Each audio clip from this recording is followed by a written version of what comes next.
Só um minuto para processando.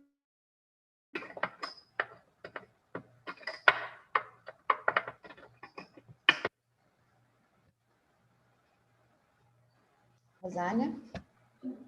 Gente, boa tarde.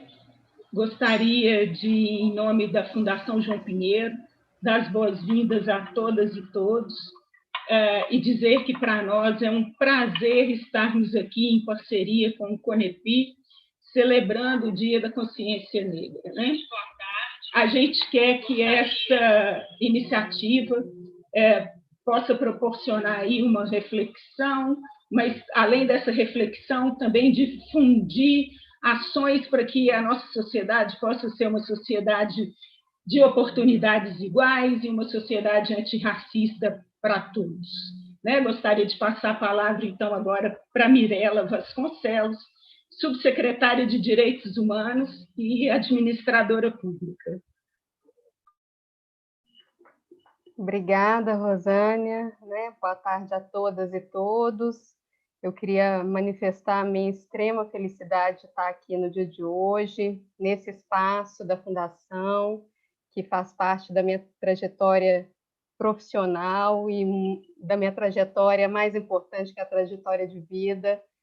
Foi na Fundação que eu passei a reconhecer a minha negritude, convivendo com professores que não tem como eu deixar de mencionar aqui: Carla Bronzo, Bruno Lazzarotti, Flávia Brasil, Thelma Minicucci, né, Marcos Assis e outros, né, tanto como fazendo parte do corpo discente e depois com muito orgulho do corpo docente da Fundação. Então, primeiramente, eu queria deixar manifestada essa minha alegria em fazer parte, né, dessa instituição e ter essa instituição como parte da minha trajetória de vida. E também queria agradecer muito à presidente do CONEPI, a Valdinalva, né, pelo convite em fazer parte do dia de hoje também, dessa abertura. Até achei que ela estaria junto aqui comigo, porque eu acho que a política pública pró-igualdade não tem como ser constituída sem o governo em diálogo constante com a sociedade civil. E nesse esforço, nesse diálogo que a gente acredita muito, né, nesses últimos 2 anos, falando institucionalmente, a gente já conseguiu alcançar várias coisas, né, principalmente e essencialmente ali para as comunidades tradicionais. E aí não tem como eu também deixar de exaltar aqui o nome do coordenador de igualdade racial estadual, o Clever Machado, que, né, um servidor público disciplinado, aguerrido na causa, com mais de 32 anos de dedicação à política pró-igualdade racial no estado de Minas Gerais e no Brasil, né, com todas as passagens que ele teve no governo federal, né? E aí, com a busca incansável de articulações interfederativas, inter e intragovernamentais, né, na articulação de ações afirmativas junto às universidades. Esse ano a gente teve, né, o ano passado, a UENG dando oportunidade aí em termos de cotas, né, para nos seus 115, mais de 115 cursos, enfim, né, mas é importante, né, gente, a gente fazer o processo de reflexão. Por que estamos aqui hoje, né? Que dia é esse, né? Que data é essa no calendário? E aí não tem como falar e exaltar o Zumbi de Palmares com a relevância dele em termos de luta e resistência, né, contra uma sociedade escravocrata que se perdurou nesse país muito mais que os outros nossos vizinhos, né? Então a gente tem aí uma conta, né, histórica, e esse nome como um nome de resistência e de luta, né? E essa luta também ela pode ser lembrada hoje, né, e materializada nos nossos quilombos aí, Minas, só registrados, né, na Fundação Palmares tem quase 400 quilombos certificados. E os não certificados, né, a gente estima que tem uma subnotificação muito grande. Mas o importante é lembrar que esses são espaços de luta, ainda hoje, de resistência e de ancestralidade, né? De resistência na nossa cultura, na nossa comida, nos nossos ritos, né? nas nossas músicas, né, Doris? Mas, e eu acho que, para além lembrar do dia de hoje também, a gente tem que fazer esse processo de reflexão, né? Que não é só hoje que a gente tem que discutir racismo e difundir ações antirracistas. É uma luta diária, né? A gente não pode deixar de lembrar de racismo no dia de um assassinato de um George Floyd, de um menino, né? Do João Pedro, ou de ontem, né? De todos os Joãos Albertos que estão sendo assassinados, né? É até de se emocionar. Eu acho também que, para além dessa reflexão diária, a gente tem que fazer uma reflexão no sentido de tentar entender se o racismo é só uma conjuntura, né? É uma questão conjuntural que a gente está falando, né? Uma questão, uma patologia social. Não, eu não acredito nisso, né? Eu acredito que a gente tem que entender o racismo como um processo social histórico, né? E aí a gente está falando de um processo, né? Tá reconhecendo que o racismo é estrutural e estruturante das nossas relações. E se não fosse isso, a gente não, né? Pessoas que acham, não, que se espantam com o ato como que aconteceu ontem, tomariam de fato ações efetivas, né, para mudança de percurso, e não é isso que a gente observa, né? Então, e é por isso, né, Rosânia, professora Letícia, que se torna tão importante esse debate aí dentro da fundação, dentro da academia, porque a gente não pode esquecer que a construção intelectual ela tem uma vinculação direta com a nossa prática política, né? E mais importante ainda nesse espaço, porque né, é um espaço de formador, de gestor de política pública, né? Então essa construção ela é muito importante aí na fundação, e a fundação de fato foi muito importante no meu processo formativo por eu ter tido oportunidade de conviver com professores que me fizeram né, pensar no racismo dessa forma, como uma forma de fato né, estruturadora das nossas relações.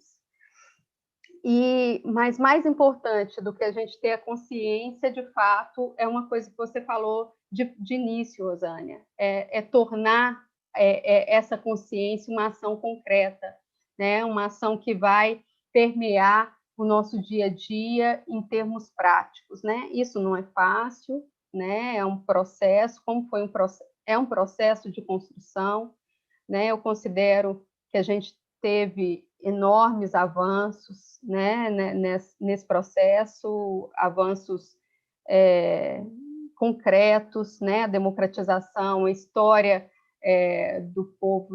do nosso povo está hoje nos livros, na literatura, sendo discutido com os meninos na escola, coisa que eu não tive oportunidade, né, de conhecer a real história.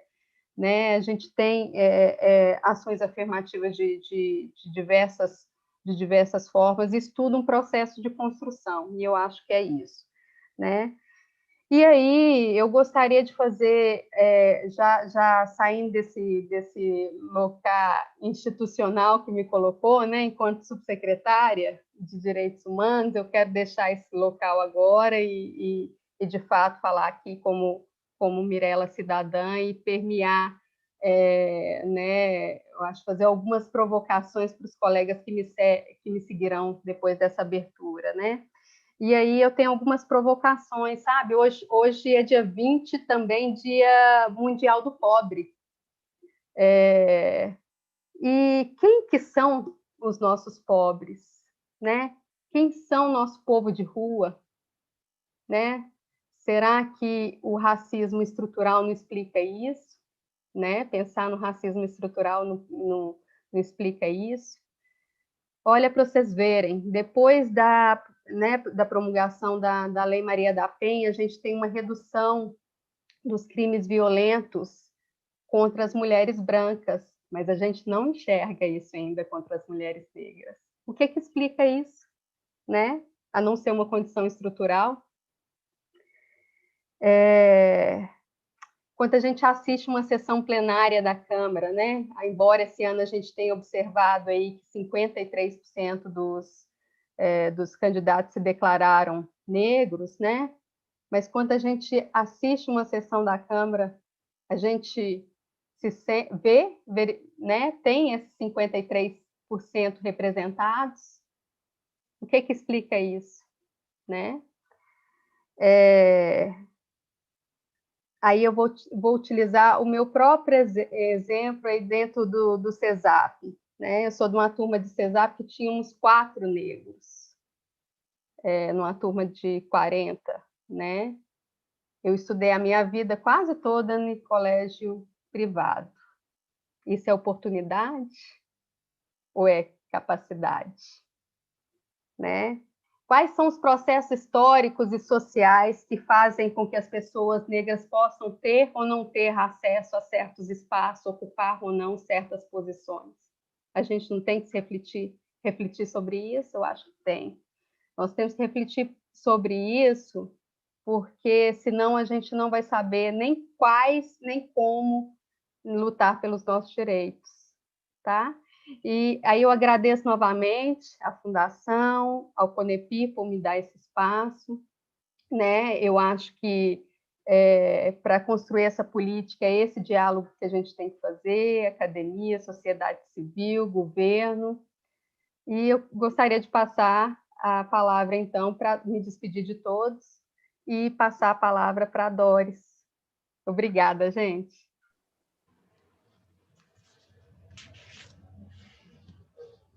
Boa tarde a todos e a todas. Obrigada aí, Mirela. E eu também quero dizer, né, da alegria de poder compartilhar desse momento com a Conepir, e que é, de fato, um momento mesmo de reflexão, né? Eu agradeço esse convite, dizendo que eu estou, né, no Conepir, representando a Secretaria de Estado de Educação.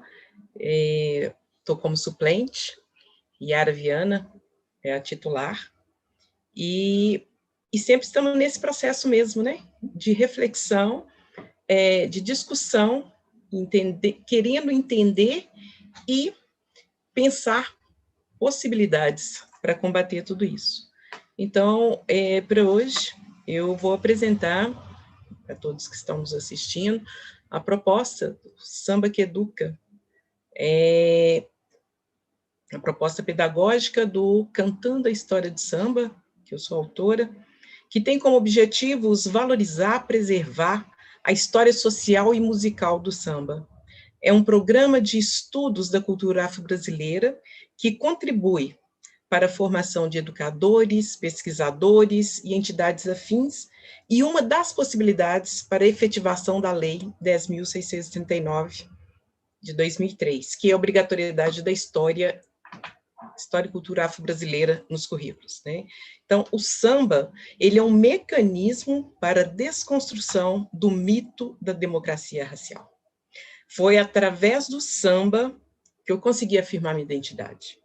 Eu consegui entender por que não me fazia feliz quando na escola, e aí eu, né, estudei em escola pública, e também na escola que eu estudei eram poucas as minhas amigas negras, né? Eu posso dizer, estudei no Instituto de Educação, né? E no período que eu estudei, a gente sabe que o Instituto de Educação é uma escola referência, né? E minhas amigas, elas sempre falavam que eu era uma negra de alma branca. E aquilo não me deixava feliz.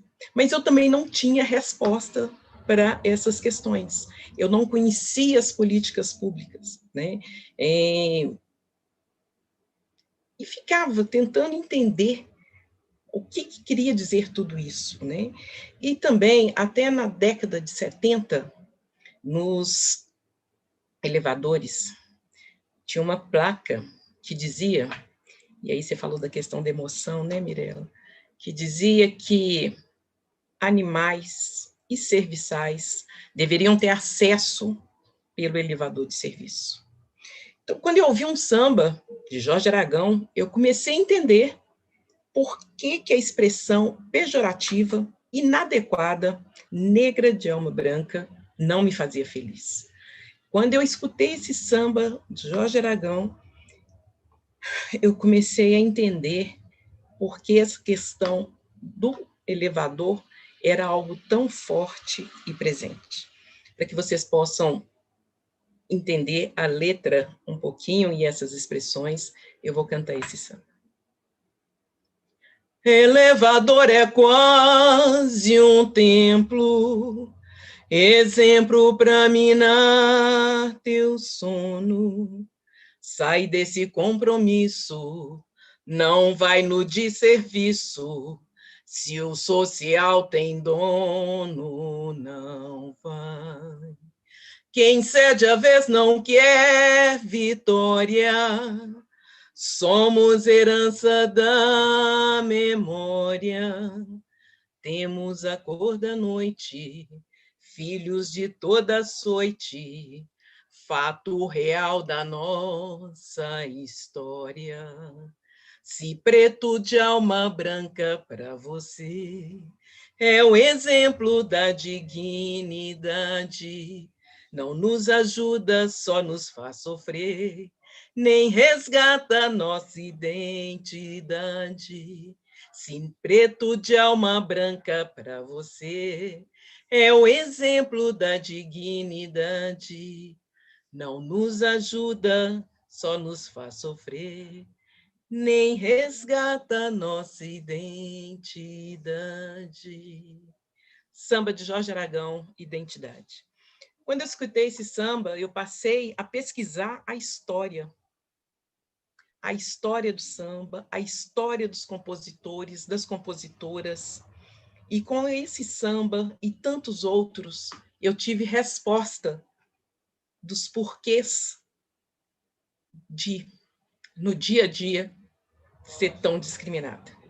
Eu costumo dizer que, como você relatou aí, Mirella, e eu li essa matéria, eu costumo dizer que antes, né, eu passava por todo um processo de discriminação. Mudou pouco. Mas só que antes eu não tinha um entendimento da nossa história e da nossa cultura. Hoje, não parei de ser discriminada, mas hoje eu consigo, através do samba, dialogar e mostrar a riqueza da nossa história. Então, eu quero dizer, né, para todos e para todas que estão nos assistindo, né, que a questão também do elevador de serviço é recente, né? Isso era estava no código de postura. Então, o hábito de tratar empregadas domésticas como pessoas de segunda classe é uma herança do período escravocrata. Então, nós podemos usar letras de sambas que relatam fatos históricos, fatos reais. Deixa eu respirar. Então, conhecer lideranças negras, negros, né? História dos nossos heróis, como você mesmo citou aí, um deles, né? Que é Zumbi dos Palmares, das nossas heroínas e da nossa ancestralidade. Analisar algumas letras de samba que contam história é um caminho que podemos percorrer, né, para reeducar a sociedade brasileira. E eu acredito muito nisso, né? Então, eu gostaria também, eu trouxe para a nossa discussão, para a nossa reflexão, e como você me disse, né, para provocação, para que a gente possa pensar, para discutir essa questão racial, um samba de Leci Brandão, onde ela retrata a história do Zé do Caroço, né, que era um líder comunitário, que com seu alto-falante, o desejo dele era prestar serviço para a sua comunidade. E que horário que ele fazia isso? Ele fazia isso no horário da novela, que ele sabia que é um momento em que as pessoas, né, as famílias estão ali reunidas. E aí, ele recebeu várias, quando eu digo denúncias, assim, né, as pessoas não gostavam disso, né? Ele queria levar o povo para a comunidade temas para reflexões, questões de política, e muitas pessoas não gostavam daquilo, né? Que é isso também que o racismo acaba acontecendo com o nosso povo, né? Essa alienação.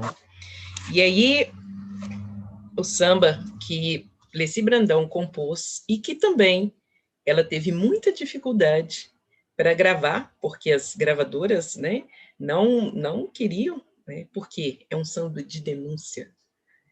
O samba, ele tem isso, ele tem a sua poesia, tem a sua alegria, tem esse batuque, mas nós precisamos analisar essas letras. O que quer dizer? Qual é essa história que está atrás desse samba? E o samba Zé do Caroço retrata isso.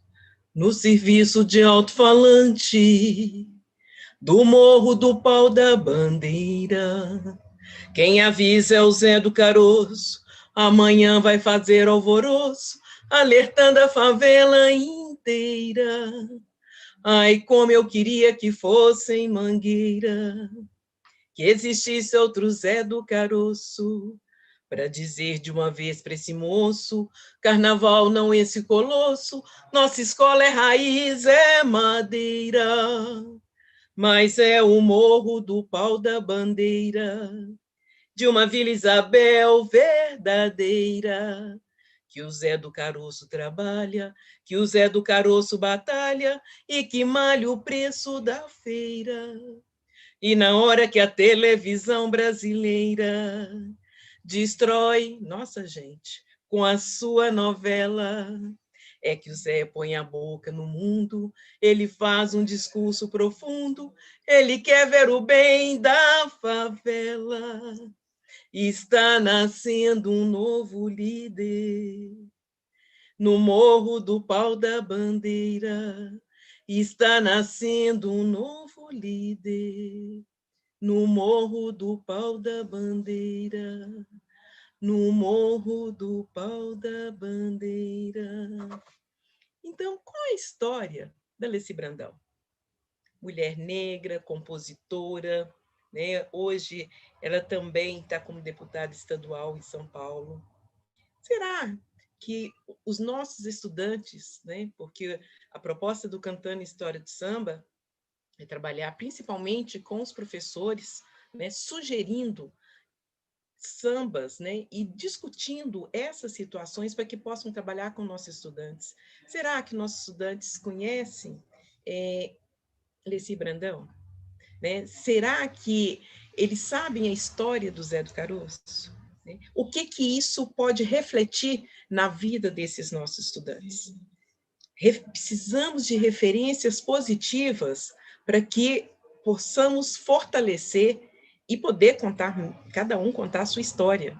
Né? Então, essa é uma das possibilidades que o samba apresenta. Né? Trabalhar essas histórias em casa, na escola, no local de trabalho, é muito positivo para entender a nossa história de vivência, de existência e de resistência do povo negro. O samba, ele tem esse lugar. Né?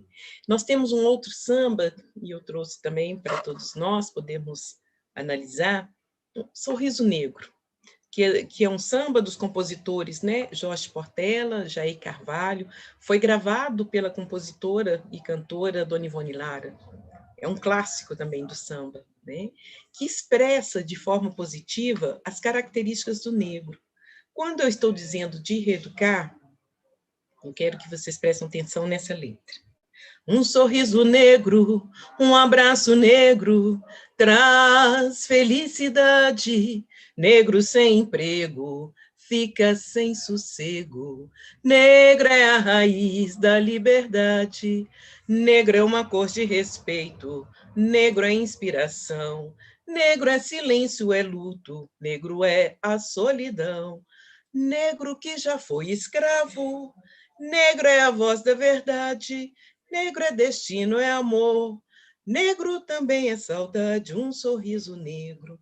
Então, é um samba que podemos trabalhar para ressignificar a palavra escravo.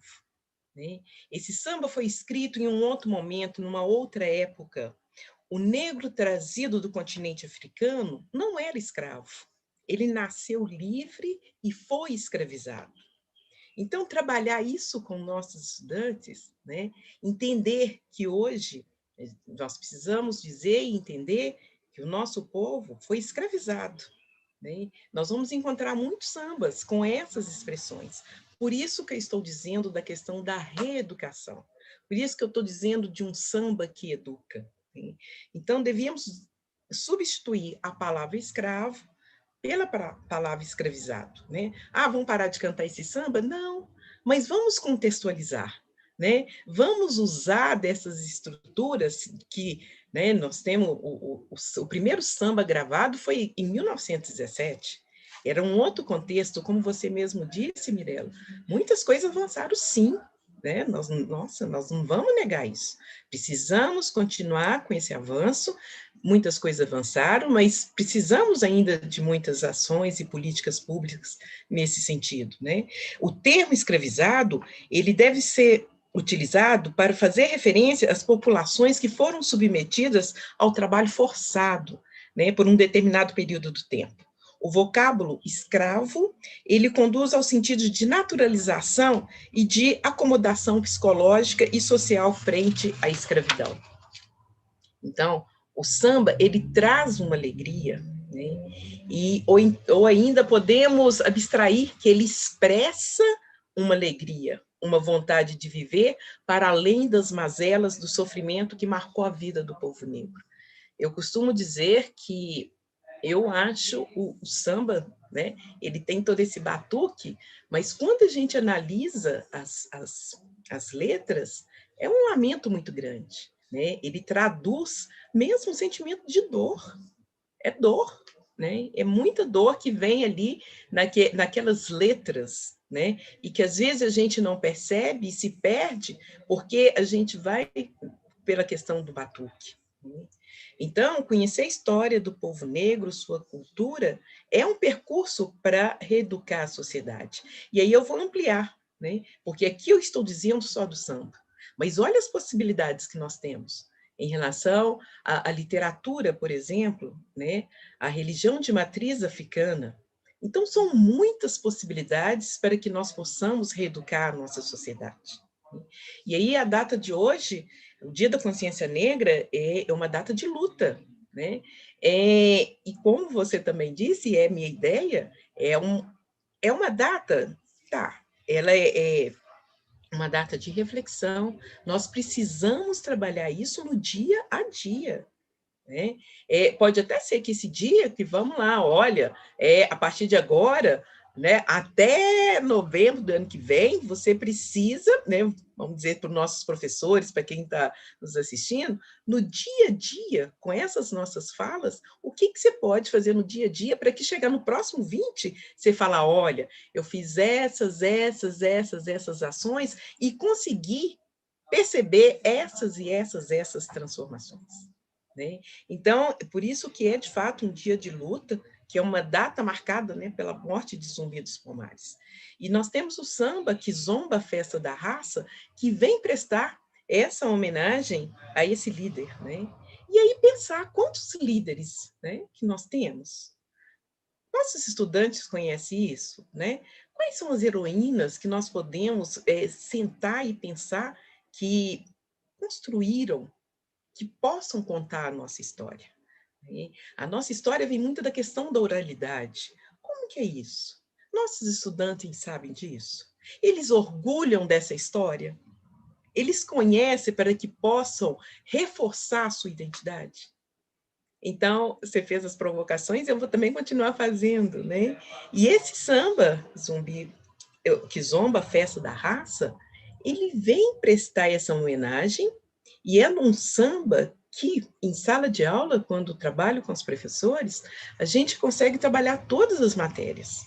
Né? O Cantando a História do Samba é um programa interdisciplinar, e aí eu quero deixar até, né, já disponibilizar para quem está nos ouvindo, visitar o site www.cantandoahistoriadosamba.com.br, que ali nós temos as sugestões, nós apresentamos como que os professores pesquisadores, né, queiram trabalhar com a temática. Todos estão convidados a conhecer e fiquem à vontade, né?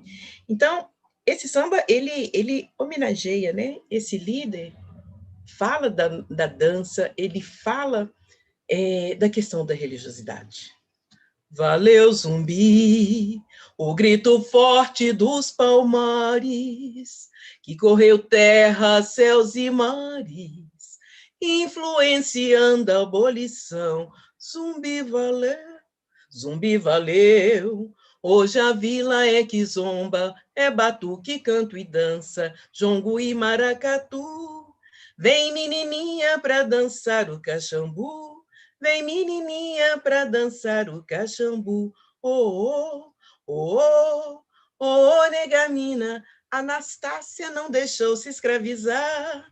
Oh, oh, Clementina, o pagode é o Partido Popular. Sacerdote erga a taça, convocando toda a massa, neste evento que com graça, gente de todas as raças, numa mesma emoção. Essa kizomba é nossa Constituição, essa kizomba é nossa Constituição. Que magia, que magia, reza a G1 e os orixás. Tem a força da cultura, tem a arte e a bravura, e um bom jogo de cintura faz valer seus ideais e a loucura pura dos seus rituais. Olha só, as palavras que são citadas nesse samba. Nós falamos dos orixás, do caxambu, de Clementina. Então, assim, em um samba, é uma infinidade de possibilidades que nós podemos trabalhar em sala de aula e nosso dia a dia. Então, eu deixo aí também essa reflexão para que possamos, né? Tá, eu não gosto de samba. Não é o gostar do samba, sabe? A proposta que nós temos é para conhecer a história através do samba, né? É uma forma lúdica e que, de fato, ela surte efeito com os nossos estudantes. E eu posso afirmar, porque a proposta pedagógica do Cantando História do Samba, ela nasce de um fato real. Eu lecionava estudantes, adolescentes, né, numa escola profissionalizante, Raimunda Soares, que está localizada na Pedreira Prado Lopes. Quando eu falei com meus estudantes que eu cantava samba, e eles disseram que era coisa de velho, e eu falei, fala um samba aí que vocês gostam. Não conheço samba nenhum. Eu falei, então como é que vocês não gostam? E aí, eu cantei um samba e eles disseram que era muito legal. Nesse dia surgiu essa proposta, né? Porque onde que as crianças, os adolescentes, os adultos têm a possibilidade, a oportunidade de conhecer essa história de uma forma lúdica. E às vezes nós falamos, como eles mesmos disseram, né? É coisa de velho, não conheço, mas quais são essas oportunidades que eles têm de conhecer? E aí, quando a gente apresenta a proposta, não é para passar a gostar de samba, né? Traz o que eles gostam, vamos fazer um paralelo, né? Vamos juntar exatamente o que eles gostam ali com a proposta do samba para ampliar, inclusive, a discussão desses nossos estudantes. Então, o samba, ele é, de fato, um poder transformador, né? E nós temos relatos de muitas estudantes, né? E aí, já convidando, né? Amanhã nós vamos fazer uma live show, onde nós vamos contar um pouco dessa trajetória e trazer relatos desses estudantes que, há 20 anos atrás, desculpa, gente, tiveram a oportunidade de conhecer essa história e hoje falam que o samba mudou a vida deles. Né? Então, eu te convido, vai ser através do canal do YouTube, amanhã, para vocês conhecerem esses relatos e tantas outras histórias. E aí eu já vou finalizar a minha fala dizendo que, através da história do samba, dessa nossa cultura, nós buscamos os seguintes resultados: conhecer e promover ações de valorização da cultura e identidade do povo negro e de todo o povo brasileiro. Preservar essa cultura, a qual está presente no nosso cotidiano. hein? Que as diferenças sejam respeitadas. Que possamos analisar as letras de samba que contam histórias que reeducam a sociedade brasileira e não perder de vista a união, a alegria que o samba proporciona. E com tudo isso, que possamos fortalecer a identidade do povo negro e também de todo o povo brasileiro. O meu muito obrigado pela escuta de cada um de vocês. Doris, foi emocionante essa apresentação, emocionante mesmo. Antes de passar para o Sérgio, eu só queria fazer aqui uma consideração, né? O samba, você disse isso e eu reforço, né? Como uma forma lúdica, né? Porque através da música você vai tratar do tema do racismo, o tema da cultura negra, né? De forma a fortalecer a identidade do povo negro, né? Então, cantar como uma forma também de resistência, né? Então, só para poder fazer essa pequena consideração, e aí agora passo a palavra para o Sérgio. Ao final, nós abrimos aí para questões do pessoal que está assistindo a nossa live, tá? Muito obrigada, Doris, foi maravilhoso mesmo.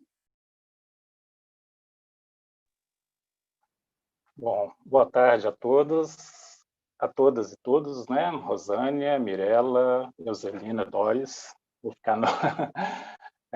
Letícia, deixa eu ver se tem mais alguém aqui. Olívia também, que está acompanhando a gente, né? É um prazer e uma satisfação. Eu agradeço essa oportunidade de estar participando de um evento desse, né? Que depois eu vou falar extremamente necessário, entendeu? Então, meu agradecimento à Conepir, né? Na figura da Mirella, e o agradecimento ao grupo de estudos sobre Estado, Gênero e Diversidade da Fundação João Pinheiro, né, do qual eu faço parte, e que propicia a gente participar desse tipo de evento, né? Parabenizar a Doris, agora fiquei mais íntimo, né, a Doris, né, pela apresentação, né? É uma apresentação inspiradora e que traz uma responsabilidade muito grande para quem vem na sequência, né? Para manter o nível, né? Para manter o nível, inclusive de inspiração, né? Foi realmente extremamente gratificante e emocionante te ouvir. É interessante a gente ter sempre a possibilidade desse tipo de contato, porque são formas distintas de abordar o mesmo tema, de enfrentar o mesmo problema, entendeu? Todos contribuindo e todos com a mesma importância, com o mesmo valor, no sentido da gente enfrentar essa questão, né? Bom, eu vim para essa live, né? Muito influenciado pela demanda, mas no meio do caminho algumas coisas acontecem que sinalizam exatamente a necessidade desse tipo de encontro, desse tipo de reflexão, desse tipo de evento, entendeu? Contrariando o que alguém diz, que deixar de falar faz com que as coisas ainda existam, né? Na realidade, a gente tem que falar sempre exatamente para poder enfrentar e superar isso, né? Ou seja, deixar de falar não faz com que nada deixe de existir, né? Como alguém já disse por aí, né? Mas esses eventos recentes, né? Tanto Joinville quanto Porto Alegre, né? E mais recentemente uma declaração de uma pessoa eleita democraticamente, de certa forma representativa, né? Não reconhecendo a existência do racismo no Brasil, é uma coisa que mostra para a gente a importância desse tipo de evento, a necessidade desse tipo de evento, e o tipo de problema que a gente enfrenta. Se a gente, na realidade, recebe isso de uma autoridade, né, que está, obviamente, em posições extremamente importantes, entendeu? Cargos máximos, inclusive, né? Se a gente ouve isso, né, dessas figuras, aqueles que pensam de forma igual vão se sentir muito à vontade no âmbito da sociedade de uma forma geral, né? Então, isso me mostrou a necessidade realmente desse tipo de encontro e de falar disso não só porque hoje é 20 de novembro, Dia da Consciência Negra, mas no sentido de que isso é necessário todo dia, como já foi dito aqui, ou seja, é uma luta de todo dia, é uma luta constante, exatamente porque a resistência, né, ela vai ocorrer. E eu lembrei de uma coisa, foi até interessante, né? Eu falei que, sem querer, nós reunimos aqui egressos do Instituto de Educação, né, Rosânia? Eu estudei no Instituto de Educação, Rosânia estudou no Instituto de Educação e a Doris também estudou no Instituto de Educação, né? Foi interessante sobre esse aspecto, mas me fez lembrar um evento, né, que eu cheguei a contar, inclusive, no âmbito do grupo de estudos do EGED, né? E que mostra como que a gente já vivencia desde cedo, mas é aquele negócio, não é se perceber negro, mas entender o que é ser negro, e depois eu vou entrar nisso na fala. Em um determinado momento, ou seja, eu lá, adolescente, pré-adolescente, com toda certeza, eu tenho o meu jeito de ser, né, e é aquele negócio, nós somos iguais, a despeito da diferença da cor da pigmentação, né, da cor da pele, cada um tem o seu jeito. E, naquele momento, um pré-adolescente, que nem eu mesmo, né, incomodado com um outro colega também preto, né, negro, vira para mim e fala assim: Sérgio, você é preto, mas você é gente boa. Bom, isso marcou, e a prova disso, a prova de ter marcado, é que aconteceu há algumas décadas, para não falar a idade, né? Há algumas décadas, inclusive eu lembro quem são as pessoas envolvidas. E o que havia de diferente para que ele entendesse que eu era gente boa é porque, no entendimento dele, eu não o incomodava. Eu não o incomodava, entendeu? Ou seja, o que acontece? Esse não incomodar é que eu não colocava em disputa as coisas que eram do interesse dele. Certo? Então é o seguinte, aquele negócio que eu falo, né? O racismo ele não ele inexiste ou ele fica num estado latente enquanto ele não precisa se manifestar. O que eu quero dizer com isso? Se eu estou no meu lugar, que se entendam que é o meu lugar, e a gente vai discutir sobre isso um pouquinho, né? E não incomodo, o racista não tem por que manifestar o racismo dele. Né? Ele não tem que falar assim, não, você não é um agente, você não está me incomodando, nós não temos nenhum aspecto em disputa. Então, é mais ou menos isso que acontece. Né? É mais ou menos isso que acontece, ou seja, muitas vezes há o entendimento de que a ausência desse tipo de manifestação possa definir a inexistência do problema, que é o racismo. Né? Bom, mas aí o que eu acho interessante disso tudo? E aí me pediram para falar sobre a presença da população negra na administração pública, representatividade e acesso, mas eu vou me permitir contextualizar isso, porque eu acho que é importante, né? Que é um pouquinho entender que contexto é esse e o que significa essa consciência. Né? E para começar isso, eu vou usar um trecho do texto, que obviamente é a inspiração, né, é a definição, na realidade é o título do texto, né, de Steve Biko, sobre consciência negra. E ele fala o seguinte: pela mera descrição de si mesmo como negro, já se começa a trilhar o caminho rumo à emancipação. Já se está comprometido com a luta contra todas as forças que procuram usar a negritude como um rótulo que determina subserviência. Assim, a consciência negra é, em essência, a percepção pelo homem negro da necessidade de juntar forças com seus irmãos em torno da causa de sua atuação, a negritude de sua pele, e de agir como um grupo a fim de se libertarem das correntes que os prendem em uma servidão perpétua. Né? Ou seja, a consciência negra está associada a esse amadurecimento do movimento que leva o movimento a entender que ele tem que ter o seu dia, certo? Que ele não é mais objeto, que ele é sujeito. Daí o entendimento de que um 13 de maio, por mais que seja um marco, não é tão simbólico, que não traz embutido todo esse significado, quanto uma data escolhida por nós, associada a uma referência, né, da nossa raça, entendeu? Ou seja, por tudo isso, ou seja, é uma escolha, né? É uma manifestação já da nossa liberdade, né?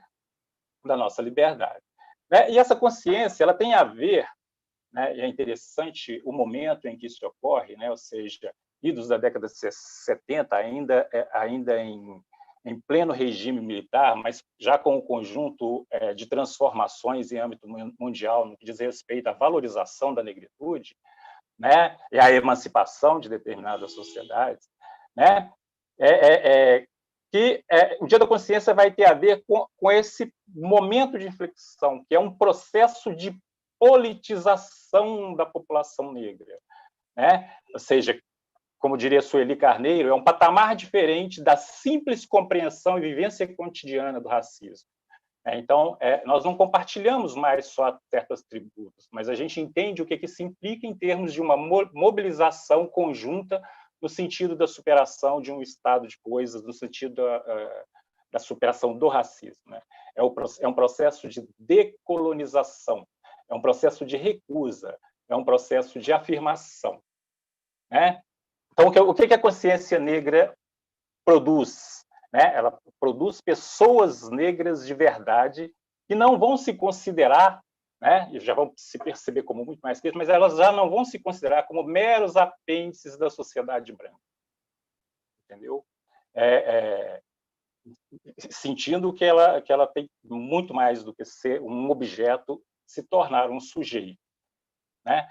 E isso é tudo em função de toda a experiência escravista que nós tivemos, né? A experiência escravista, já foi falado anteriormente, ela implicou um processo de anulação, né?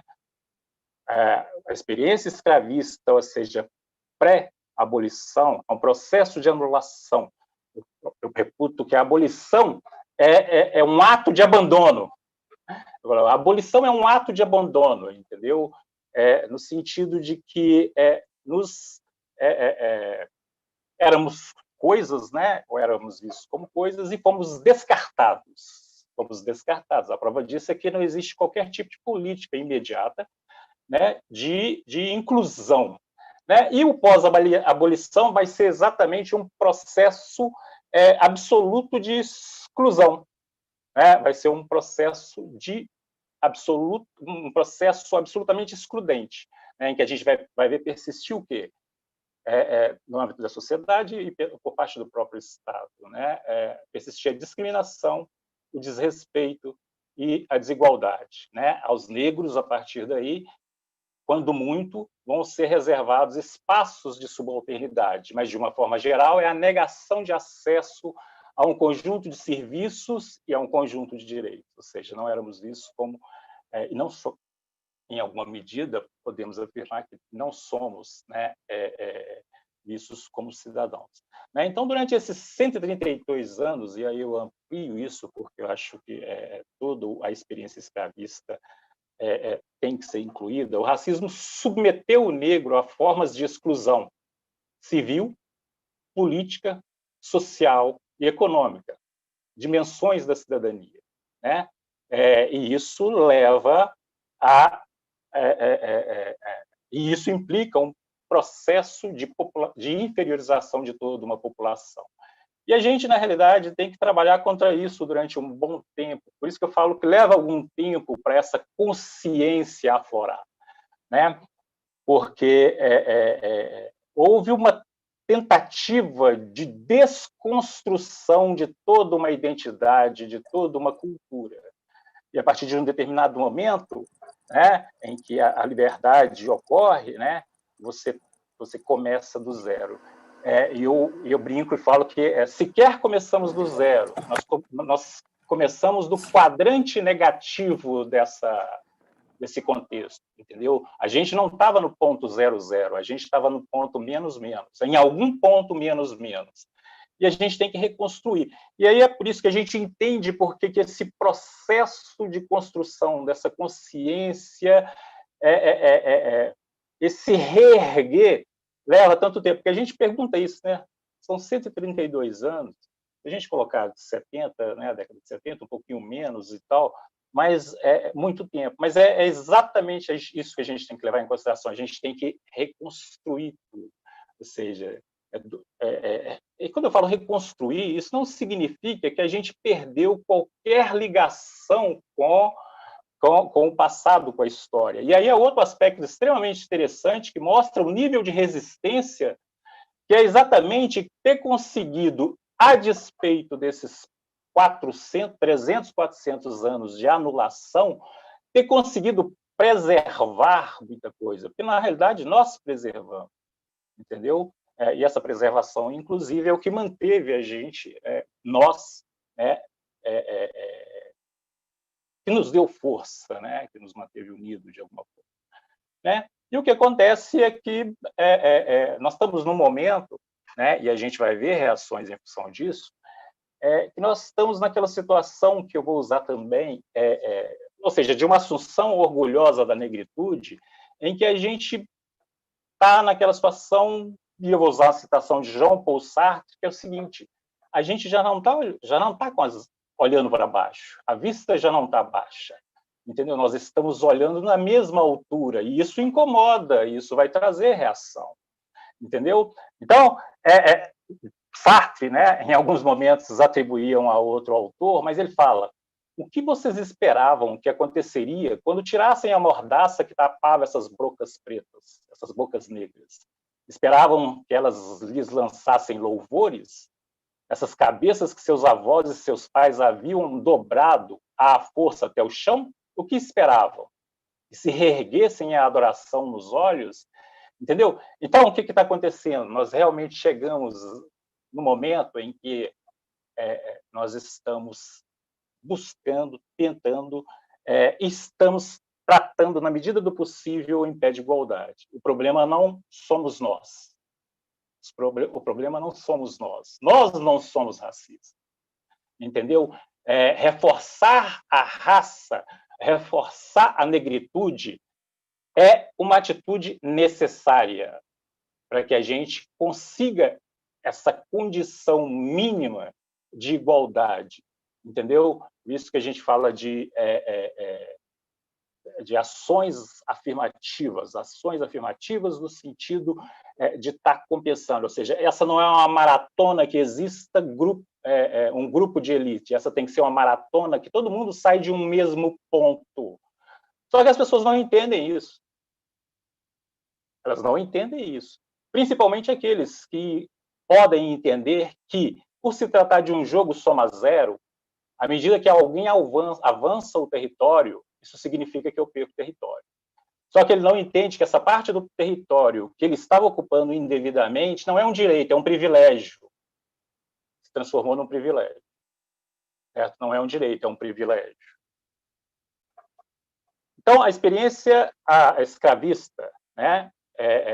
Nós vivemos em um país, em uma estrutura racista, onde a cor da pele se transformou em um determinante para que o destino social, né, a história e a trajetória seja definida. Né? É a questão a questão da marca, né, e não da origem. Né?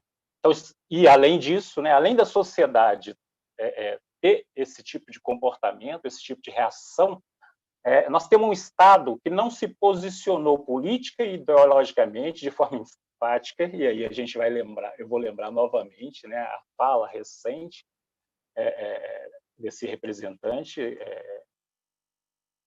né, desse nosso representante, né? Então, o Estado ele não se posiciona ideologicamente de forma enfática contra o racismo. Ele, na realidade, o que ele vai fazer, ele vai, de certa forma, né, por outros meios, né, favorecer a perpetuação desse contexto de desigualdade. Né? Então, como diria Nilma Lino Gomes, né, ele vai optar por construir práticas sociais e políticas públicas que desconsideram a criminalidade contra os negros e a desigualdade racial como resultante de um processo de negação da cidadania aos brasileiros, né? E, por fim, é exatamente isso que acontece. Então, a sociedade brasileira vai sempre negar. Percebe como é que as coisas são atuais, são recentes, e os eventos mostram isso para a gente? A sociedade brasileira sempre negou insistentemente a existência do racismo e do preconceito, né? Mas é interessante, né, que quando você faz uma pesquisa, né, de percepção, né, de opinião sobre racismo, você vai descobrir que um número muito grande dessas pessoas afirma que existe racismo, mas não se veem como racistas.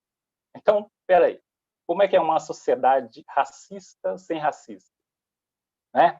Então, essa é uma questão, ou seja, isso aponta, sinaliza para o tipo de enfrentamento que a gente vai ter, ou que a gente está tendo, tem tido, né? Então, essa exclusão ela é visível sob a perspectiva das estatísticas sociais e econômicas, principalmente, né? Vou trazer aqui alguns dados, né, para mostrar que... E o grande problema não de repente, você perceber a população negra nessa situação, mas perceber a população negra em determinada situação de uma forma diferenciada, né?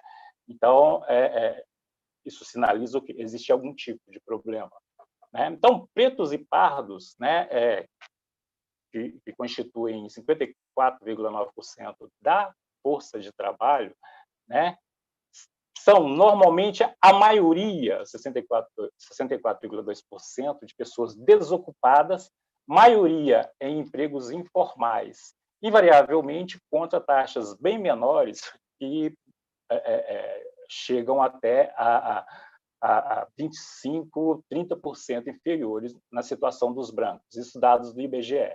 O rendimento médio domiciliar per capita do negro, né, do preto, ele é 50% inferior ao dos brancos, né? 32,9% dos pretos vivem na pobreza, enquanto 15,4% brancos.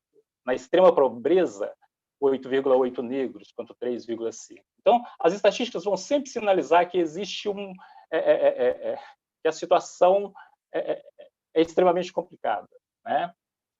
A violência nem se fala. As chances de que um jovem negro se torne vítima de homicídio é 2,5 vezes maior do que um jovem branco, né? E os negros são maior número nas penitenciárias, né? As mulheres negras estão, né, sob risco maior de violência, né? Então, as estatísticas mostram, elas confirmam isso, certo? Elas confirmam isso. Bom, e o grande problema é que a sociedade brasileira ela se mantém à luz, né, de teorias que justificam a desigualdade, né? E aí eu entro no mito legitimador da desigualdade, que é a tal da democracia racial, né? Então, o que acontece? Ninguém nega, obviamente, o fato de que a ideia de que existisse uma democracia, de fato, né, é uma ideia interessante, né? Se fosse uma sociedade que vivíssemos realmente em uma situação de igualdade social, né, racial, e no que diz respeito ao acesso aos direitos. No entanto, igual eu disse, os dados estatísticos eles revelam que essa situação não existe.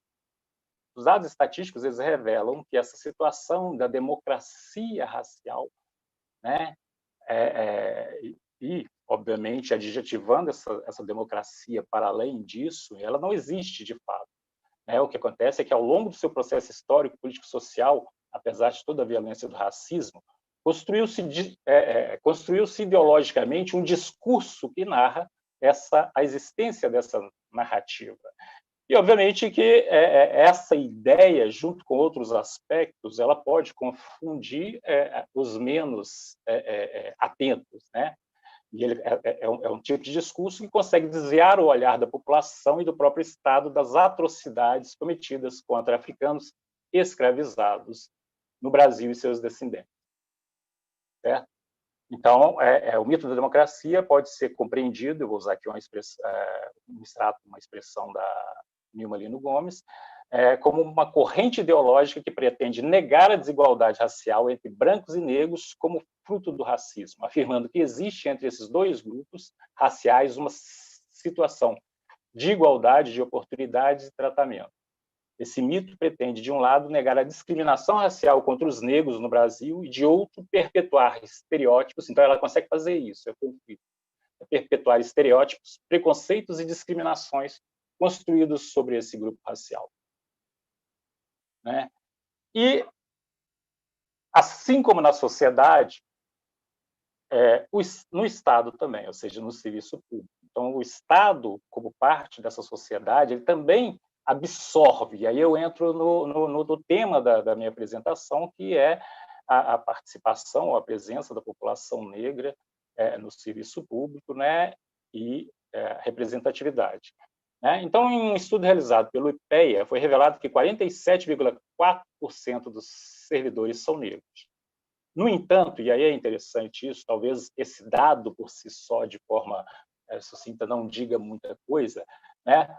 Mas quando se pega esse dado desdobrado, de alguma forma, em termos de carreiras menos valorizadas, por exemplo, ele vai dizer muito mais, certo?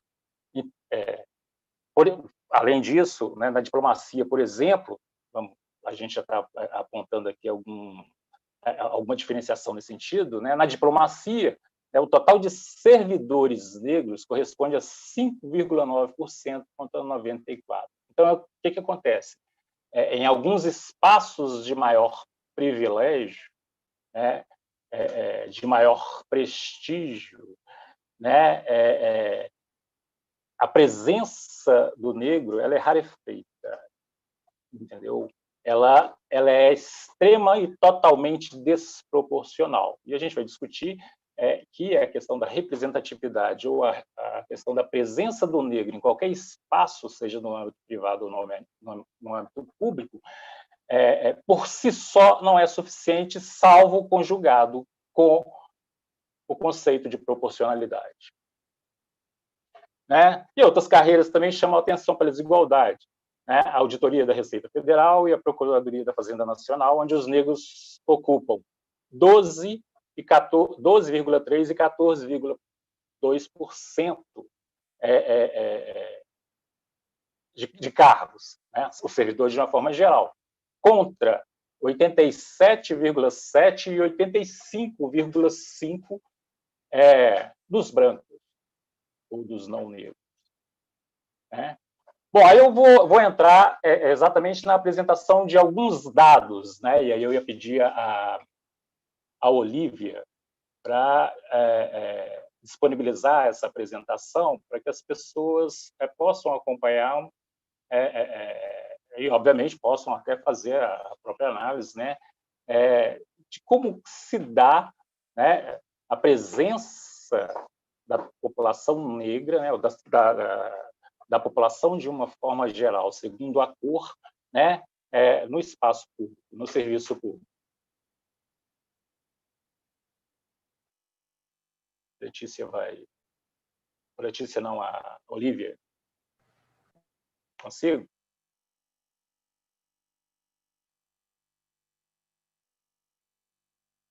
Esses são dados, né, são dados do início dessa década, né, de 2013, fonte o IPEA, mas eu não encontrei dados mais recentes, né, e eu acredito que, por mais que se possa concordar, segundo pesquisas que eu vi recentemente, que o número tem aumentado, dado essas diversas políticas, inclusive, e provavelmente, né, o quadro não deve ter mudado de forma muito significativa. Vocês estão conseguindo visualizar a apresentação? Sim, Sérgio. Sim, Pode passar tá ok. para o segundo slide. Olha, esse slide aí, é apresentada, né, a presença da população segundo a cor, né, segundo a natureza jurídica dos órgãos. Então, conforme a natureza do órgão, administração direta, autarquia e fundação, são apresentados os dados da participação ou da presença da população conforme a sua cor. E o que a gente vai observar é o seguinte: a população branca, ela é maioria significativa, né? Eu posso usar o termo significativo só, em todos os níveis, né? Em todos os órgãos, né? 48,3% na administração direta, 55,5% autarquia e 49,3% nas fundações, fazendo um total de 51,7% no geral. A população negra, eu destaco até para direcionar a análise, a população negra, ela vai ficar em média, ela vai corresponder em média a 4%,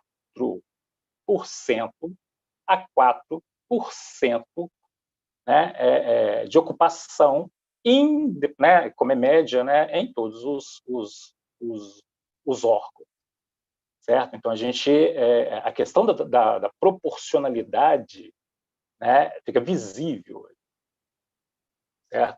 Além da gente ver um outro problema que é sério, que é a questão da não informação. Então, vai ser um aspecto que vai ser destacado, que os dados apresentam problemas no que diz respeito à necessária informação da cor, né, ou da abstenção no que diz respeito a essa informação independente do nível.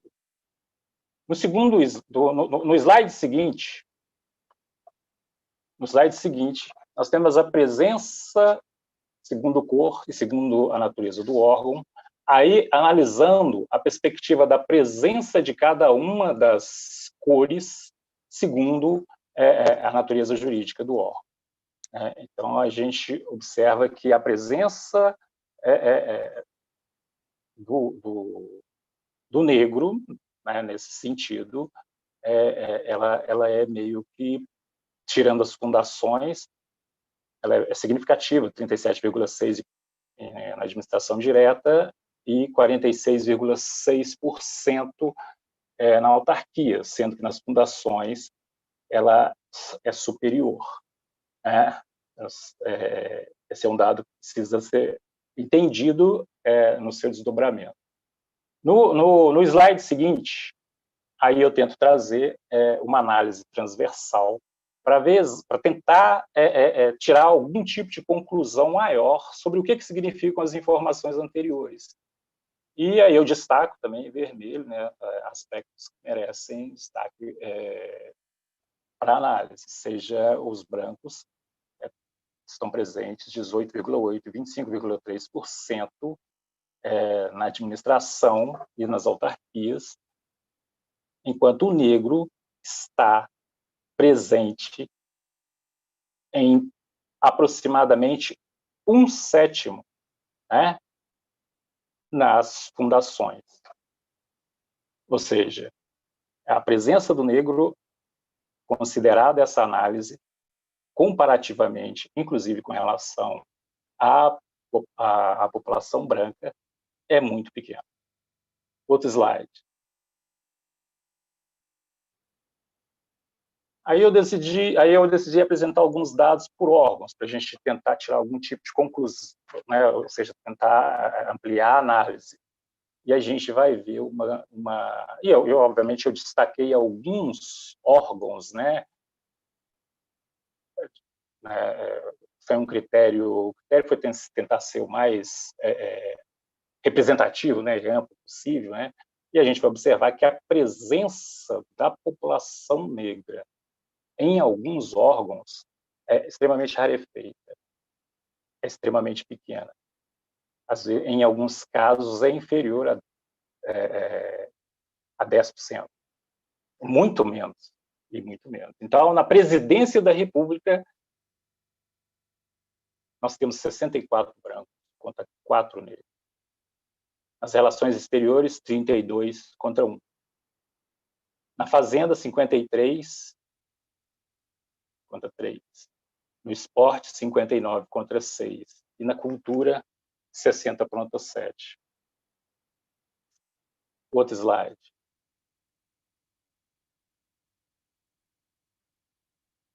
O outro slide, Olívio.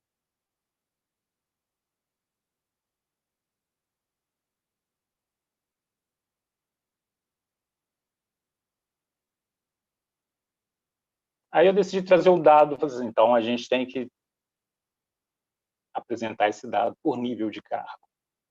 E aí a gente vai observar, né, aonde ocorre uma diferença significativa. O que a gente vai observar é que no nível auxiliar, a presença branca é superior à negra. Ou seja, em todos os níveis ela é superior à negra. Só que o que acontece com a presença negra é que ela decresce à medida que sobe, né? À medida que o nível de cargo é maior, decresce a presença negra. Enquanto, no que diz respeito à população branca, né, acontece exatamente o contrário, ou seja, de auxiliar para o nível superior, triplica. Né? Então, os dados, à medida que a gente vai desdobrando, a gente vai observando certas diferenças que são muito mais significativas e que podem falar mais. Né? Outro slide.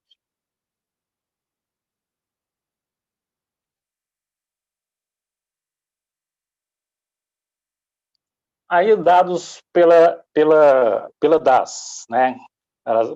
Pelos cargos de direção e assessoramento. O que a gente observa? Mais ou menos a mesma coisa no que diz respeito aos cargos anteriores. Né? A população branca, à medida que você sobe no nível do DAS, ela amplia a participação. A população negra, a despeito do DAS 6 corresponder ao DAS 2, né? E talvez isso tenha uma explicação conjuntural, ela decresce. Outro slide.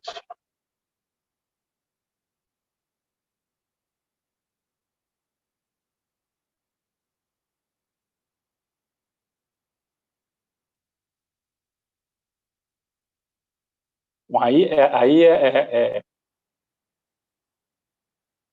a participação dentro de cada uma das cores. Né? Então, é visível, né? E é aceitável que o que vai acontecer é que, conforme o DAS cresce, talvez até tenha um número maior, né, de cargos, né? Ele decresce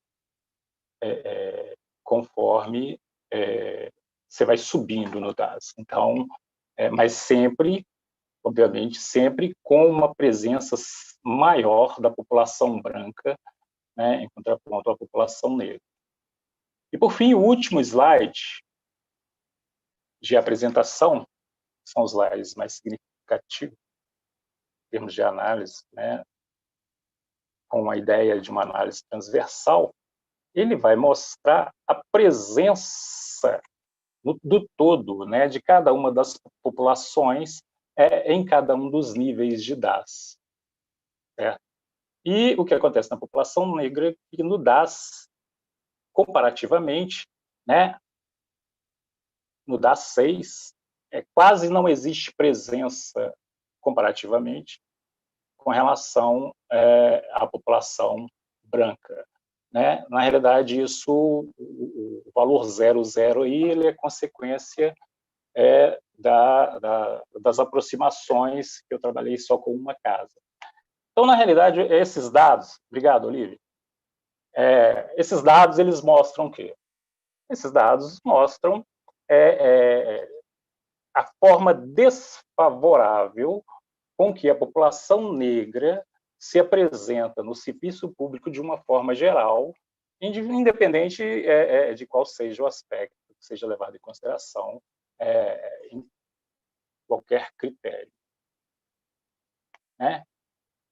Bom, existe uma pesquisa recente que fala, né, eu não tive acesso à informação, que nos últimos 10 anos, né, houve um aumento do número de negros no serviço público. Essa foi uma pesquisa que eu não tive acesso e foi desenvolvida pela Organização Social República. Tá? Mas eu acredito que é pouco provável que tenha havido uma alteração ou um aumento muito significativo que implique que os dados sinalizem muita coisa diferente. Né? O que, no final das contas, isso determina, no meu entendimento? Isso determina o caráter estrutural do racismo, na medida em que existe uma manutenção sistemática do negro à margem de uma plena participação da vida civil, da vida política, da vida social e econômica. Né? E isso impossibilita e não permite a equidade, ou seja, está associado a isso, a equidade de oportunidade a todos os grupos, né? Criando, obviamente, obstáculos cruéis para negros, especialmente para os de baixa renda. Bom, mas aí a pergunta que vem, o que podemos fazer e o que temos feito? Né? E aí o que eu acredito que aconteceu está relacionado a essa discussão sobre a consciência negra a partir da década de 70, é que todos os avanços, por menor que sejam, que estão acontecendo, eles ocorrem em decorrência de um amadurecimento do movimento.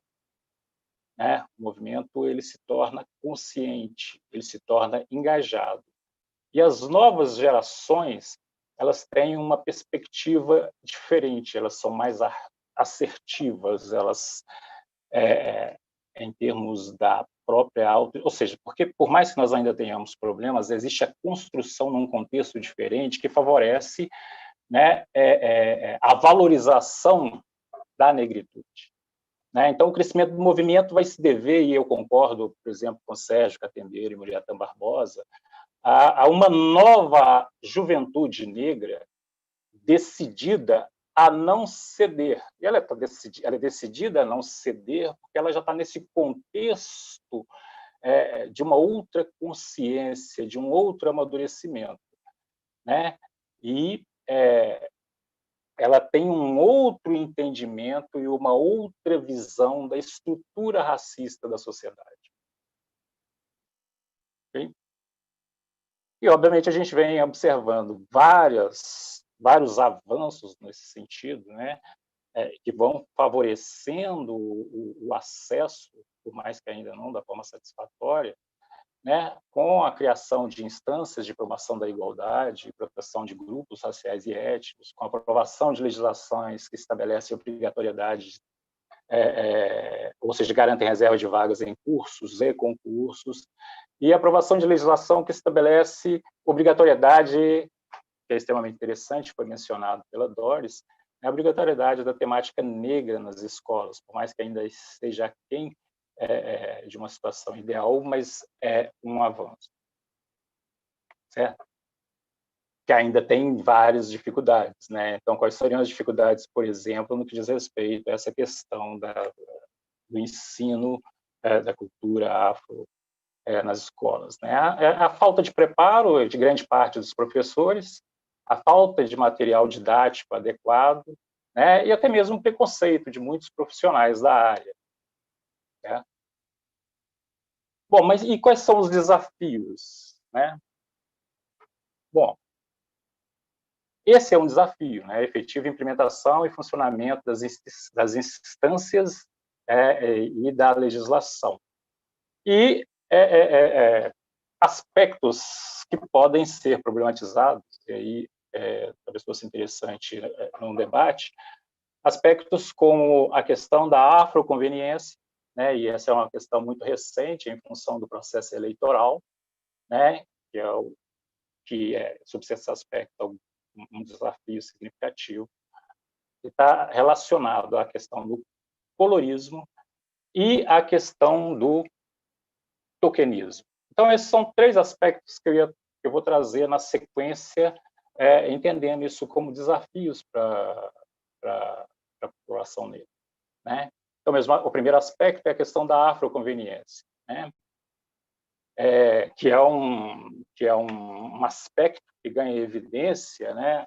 Ou seja, a questão do âmbito dessa disputa eleitoral, né? Então, com o debate sobre a representatividade negra em ascensão, surge essa ideia, esse problema, essa questão da afroconveniência, principalmente eleitoral, né? E, segundo os dados, né, houve, né, muito próximo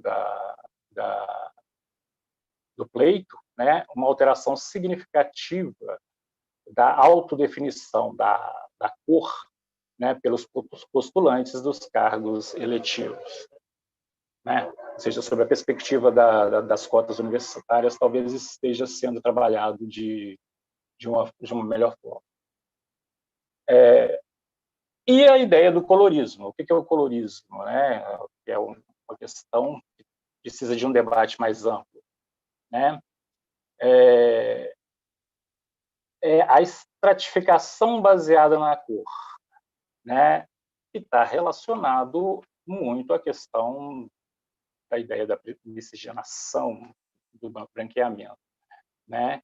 E isso se transforma num problema, né? Enquanto isso pode ser evidenciado sob a perspectiva de níveis de vantagem de uma pessoa conforme sua gradação de cor, né? Enquanto ela se distancia ou se aproxima do branco ou do negro, né? E isso, obviamente, vai para alguns, levando a algumas interpretações equivocadas, a diferentes graus de discriminação ou de uma diferenciada necessidade de discriminação. E, por fim, o tokenismo, que é bastante, que também nós tivemos eventos recentes sobre, é a maneira pela qual, né, e é uma estratégia que algumas instituições têm adotado, de incorporar, apenas para manter as aparências, pessoas negras num contexto demarcado pela brancura, promovendo a falsa sensação, né, de que estruturalmente não há problemas de representatividade. Então, é o problema de se incorporar ou seja, promover uma inclusão de caráter simbólica, né, mas que faz concessões de caráter mais superficiais. Enfim, esses são alguns aspectos que eu pontuei, né, para que fossem discutidos. Ok? É isso, Rosana. Queria agradecer ao Sérgio, né?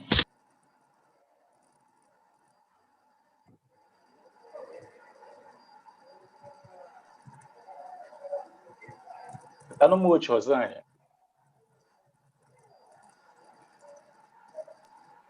Desculpa, gente.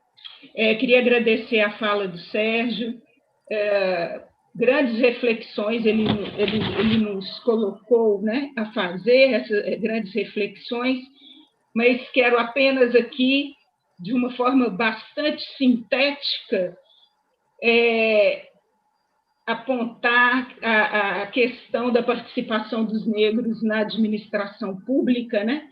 A baixa participação dos negros na administração pública, e uma outra questão, o papel importante que a juventude negra tem hoje, né? Com seu novo olhar, né? Se colocando no lugar de sujeito, né? E fazendo aí mudanças, eu acho que é responsável também por grandes mudanças. Então, depois dessa pequena consideração, eu queria passar a palavra para o Adjanir, né, que é o representante do movimento negro unificado de Divinópolis, para que ele possa também tecer aí algumas considerações. Muito obrigada pela presença, Djani. Obrigado, boa tarde a todos e a todas. Né? Sei que teria que ser breve, pelo acumulado de tempo, né? Então eu limitarei a fazer algumas considerações. Né? Meu nome é Adjanir Silva, presidente do MUND, Movimento Unificado Negro de Divinópolis.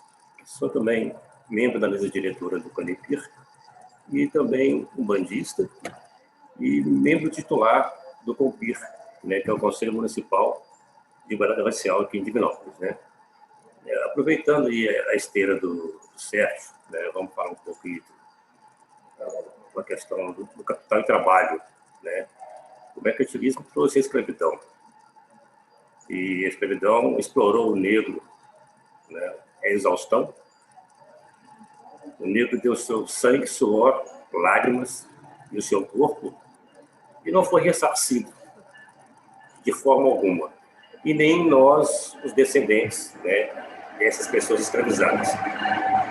Então, esse trabalho que enriqueceu o nosso país, trouxe a riqueza, né, a possibilidade, ele não foi depois repassado ou distribuído aos descendentes dos negros. O negro deu sua vida, todo o seu trabalho, e não teve direito a nada. Nenhuma morte digna. Né? Aí, quando falsamente se faz uma abolição, né, por interesses também capitalistas, esse capital acha por bem manter a escravidão, porém de uma forma diferenciada. Ele libera o corpo, mas ele prende a mente. Então, hoje ainda estamos presos nessa armadilha do capital, presos mentalmente. Por isso, quando o Sérgio relata essa questão da pouca participação do negro em todos os níveis da sociedade, é para que não haja esse espólio do capital sendo dividido aos negros. Então, o capital não quer repartir, ele não quer fazer uma divisão, ele quer concentrar. E, para isso, estruturalmente, o que ele faz? Ele limita o acesso do negro às áreas de comando, de acesso de educação. De uma forma estrutural, se mantém o negro ainda na escravidão. Simbólica, mas ela está lá. Mas ela é visível, que a gente sente na pele essa escravidão. Então, não se dá ao negro o direito de ter direito. Aí, nós temos que lutar por isso. E quando constitui esses movimentos negros, que já vêm lá de Zumbi, né, e podemos considerar que é o movimento abolicionista, que é o movimento negro de ação, aí dizem que é mimimi, que não tem racismo, né, que de repente, como o Sérgio falou, a pessoa fala que não é racista, mas o país é racista. Então, há uma contradição. Não se assume que o país é racista, da mesma forma que também não quer se dividir, não quer dar realmente o acesso ao negro, ao espólio, né, que foi feito da riqueza do país. E vemos o negro, do outro lado, desestimulado a realmente sentir-se gente, porque ele não se encontra representado em esfera, nem na esfera simbólica. Porque o branco, né, ele tem lá os super-heróis, que voam no espaço, transitam e fazem um monte de coisa. O negro, ele fez a transição, foi via navio negreiro. Saiu da sua terra e veio fazendo essa transição para poder ser escravizado aqui. Né? E há de se dizer que a própria Igreja Católica fez com que isso fosse dogmatizado, dizendo que o negro não tinha alma, por isso poderia ser escravizado. Daí vamos entrar naquele esquema, naquela frase da Doris, que quando o elevador, né, na música lá do Aragão, é para escravos, é para animais e serviçais. Então, se não tem alma, tanto faz, pode ser escravizado. Então, nós sofremos dessa falta de heróis. Né? Não heróis fabricados, porque o negro, de um modo geral, ele não conhece os seus antepassados antes da escravidão. Nós temos uma história negra sendo apagada, dilapidada sistematicamente. Quando se fala em Egito, parece que o Egito está na Europa, né? Faraós parece que são brancos de olhos azuis. Não se reconhece os egípcios, a civilização egípcia, como portadora de todo o conhecimento da humanidade. Ciência, matemática, medicina, arquitetura, engenharia, medicina, não se reconhece isso. Sempre é o branco na frente, tomando como se fosse dele, né, a prerrogativa dessa tecnologia toda.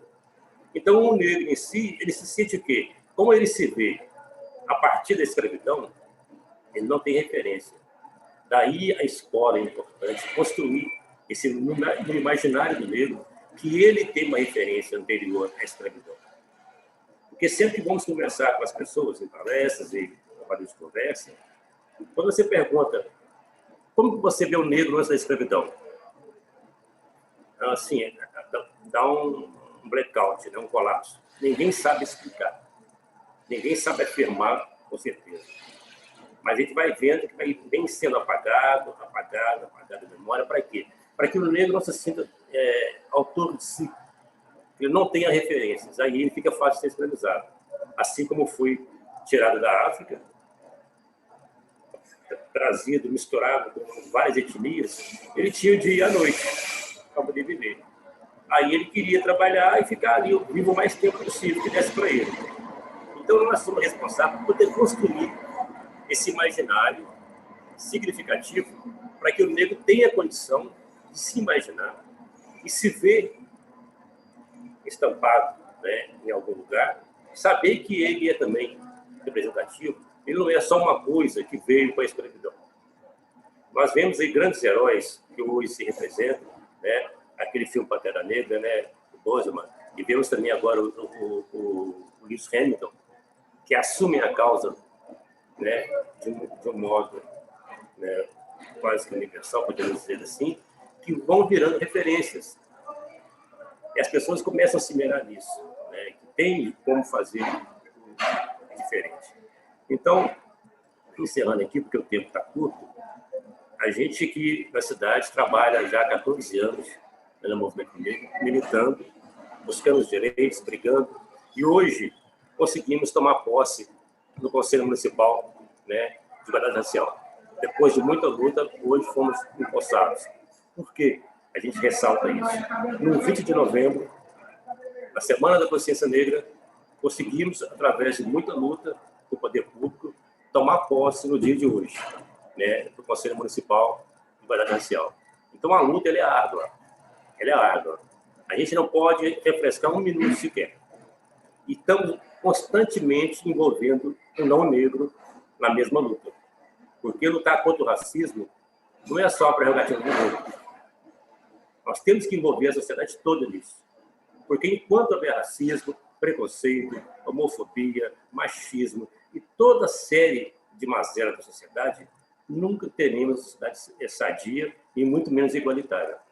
Sempre vai haver alguém querendo tomar conta de tudo e alijar grupos ou segmentos inteiros do processo de participação, do processo de distribuição, porque se acham donos do poder, donos do dinheiro, donos da riqueza e não querem ainda que haja essa participação. Quando nós falamos que 54% da população é negra, é mais da metade da população. O restante são os não brancos, né? Que aí vai toda outra gama de pessoas. Mas como vamos representar, como o Sérgio falou, em vários setores, qualquer setor da sociedade, são pequenas percentagens que estão ali representadas. Isso é estrutural, é intencional. Porque quanto menos você se vê representado, menos chance de lutar você vai ter. Porque você não vai se reconhecer enquanto grupo capaz de fazer a transformação. Aí, quando se fala em minorias, como é que vamos ser minorias se somos a maioria da população? Então, até esse contexto tem que ser mudado nessa fala. Nós não somos minorias. Nós somos, sim, a maioria. Porém, não somos representados. Então, assim, deixo, né, essa questão para a gente poder pensar e discutir, fazer essa transformação a nível de ideias, a nível da praxis e a nível da política. Porque porque só o movimento, né, trazendo, com essa busca de direitos, nós vamos chegar a essa transformação, tanto que é preciso para poder ter uma sociedade sadia, no mínimo igualitária. O movimento negro nunca quis ser supremacista, que nem o movimento branco a gente vê por aí, né, o movimento supremacista branco. O movimento negro, desde a sua origem, ele busca a igualdade. Eu acho que é o mínimo que se pode ter por um povo que veio escravizado há 220 anos, né, alijado de tudo, e até hoje continua enfrentando toda essa dificuldade para poder ter acesso ao mínimo necessário para que se tenha dignidade na vida. Então, daí a gente fala que a escola que é o grande agente transformador, ao poder levar esse conhecimento, né, para que as pessoas possam se transformar. A música, de um modo geral, né, que aí atinge o coletivo mais fácil, né, Doris? Consegue chegar mais fundamente e mais facilmente, né, que vai pelo vento, né, por osmose, como queira dizer, mas ela é muito significativa. A Doris cantando lá, o Zé do Caroço, Doris, você não vai chorar danada, faz isso não. Você não vai chorar, tá doido? E isso é muito duro, a gente ouvir essas coisas, né, e sentir na pele essa dureza, essa aspereza da forma que nos tratam ainda. Cidadãos de segunda classe. É muito difícil ouvir um troço desse, né? Para quem deu sangue, deu a vida toda nossa aqui, né? Os nossos ancestrais, nossa descendência, ainda somos escravos, infelizmente. Somos escravos. Não do corpo, mas da mente. E isso tem que mudar. Novos ares estão soprando, novos ares estão vindo, e com a força e a luta de cada um no seu espaço, com a sua sabedoria, com o seu saber, a gente vai conseguir fazer essa transformação. Obrigado pelo espaço, gente. Prazer estar com vocês. Adjani, muito obrigada pela sua fala. É uma fala que também veio se juntar à fala da Doris, à fala do Sérgio, no sentido de que a luta contra o racismo é uma luta de toda a sociedade, né? Então, muito obrigada pela sua participação. Eu queria agora justificar, nós não tivemos, na programação, tinha a participação do Tiago Teixeira, que é um professor da PUC, mas por questões de saúde, ele não pôde estar aqui presente conosco, tá? Por isso, não teremos hoje a participação dele. E eu queria também, agora, nesse momento, justificar que, em função do tempo, nós não poderemos abrir para questões, mas nós colocamos aqui, vamos pegar todas as questões que estão no chat, passamos para os nossos palestrantes e depois eles repassam a vocês. No chat, dei uma olhada rápida aqui no chat, está cheio de elogios para todos vocês, Doris, Sérgio, Adjanir, todos vocês, está cheio de elogio aqui, não seria diferente, né? Depois dessa palestra, dessa tarde tão rica, com certeza não seria diferente, então os elogios vêm para coroar realmente a fala de vocês. E aí, agora, para fechar a nossa live, nós temos um prêmio, né? Que é ouvir mais uma vez a Doris cantando para nós. Tá bom? Então, vamos ouvir a Doris aí agora, cantando mais um pouquinho. Antes de cantar, eu quero agradecer, né, por essa tarde, parabenizar a Conepi, Fundação João Pinheiro, e também a Secretaria de Estado de Educação, que eu estou aqui representando, né, dizer... Jani, Sérgio, e você, Rosânia, que simpatia, muito bom, né? Que possamos, então, continuar nessa busca, né? Para que a gente consiga reeducar a nossa sociedade e que possamos realizar ações em busca de um Brasil sem racismo e de igualdade de direitos. E ofereço esse samba de Nelson Cavaquinho a cada um das pessoas que estão aí nos assistindo. O sol há de brilhar mais uma vez a luz, há de chegar aos corações do mal, será queimada a semente, o amor será eterno novamente. É o juízo final, a história do bem e do mal. Quero ter olhos para ver a maldade desaparecer. O sol há de brilhar mais uma vez, a luz há de chegar aos corações do mal, será queimada a semente, o amor será eterno novamente. É o juízo final, a história do bem e do mal.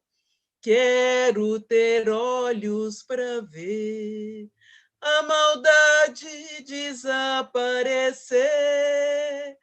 O sol há de brilhar mais uma vez. Que o sol sempre brilhe no coração de cada um de nós. De todos, e que ilumine a todos nós na mudança dessa sociedade, né? Eu queria só fazer um registro aqui extremamente importante, mesmo com o avançar da hora, nós estamos aqui com nós temos aqui 625 mensagens para vocês, todas mensagens de muitos elogios. Depois nós vamos encaminhar aí para vocês, para que vocês possam ter acesso a essas questões. Muito obrigado a todos que ficaram conosco até agora, né? Eu acho que foi uma tarde extremamente rica, né, de muita reflexão, é o que a gente queria, né, colocar aí questões para se refletir.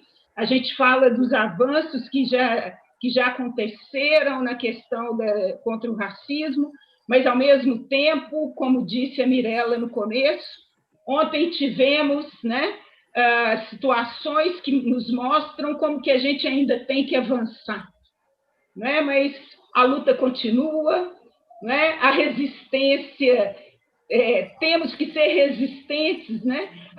E lutarmos contra todas essas questões, esses que se colocam. E queria agradecer demais a todos vocês. Bom final de semana a todos.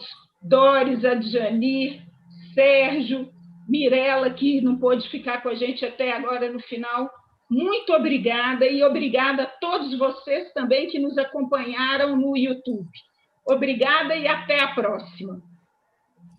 Obrigado, Rosana, e a todos pela acolhida, né? Foi um prazer estar com vocês.